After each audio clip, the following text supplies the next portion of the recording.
Look closely at this video. That young man with the blonde hair may be Ethan Couch. And if it is, he could be in big trouble. That's because Couch is on probation and isn't supposed to be drinking alcohol. 2.5 years ago, at 16, Couch drove in a drunken haze, crashed, and killed 4 people. We need some ambulances. It's bad. We flipped and, oh, God. Someone posted the beer pong clip on Twitter earlier this month, and the county DA got wind of it. They went to talk to Ethan Couch about it, but it seems he disappeared.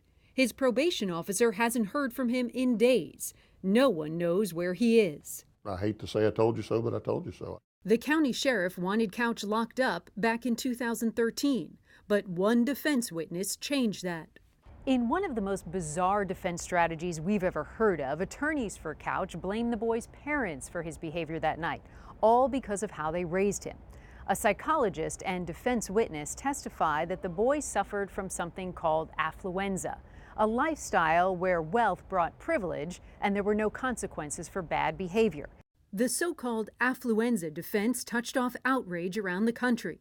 After all, Couch's blood alcohol was 3 times the legal limit, and 4 people were dead.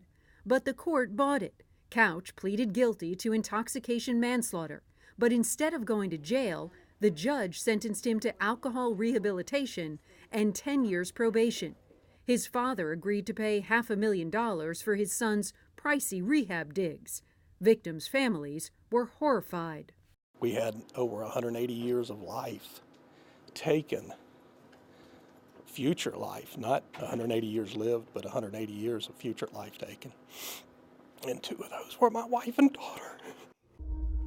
ABC News obtained these deposition tapes from one of the victims' civil suits against Couch.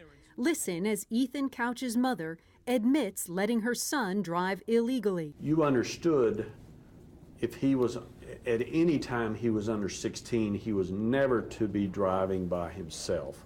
Yes. Nevertheless, you allowed that behavior to happen, correct? Yes. When's the last time you recall disciplining Ethan for anything? I don't remember. And now the authorities think Couch might have fled the country with none other than his mother. The boy's attorney would not discuss the case. If authorities do find Couch, a judge will decide if he violated his probation. A sheriff spokesman says Couch is allowed due process, adding, cases are not prosecuted or revoked or modified based on hearsay or based on a grainy video that we can't identify someone in. This time, Ethan Couch could end up behind bars for a decade. Randi Kaye, CNN, Miami.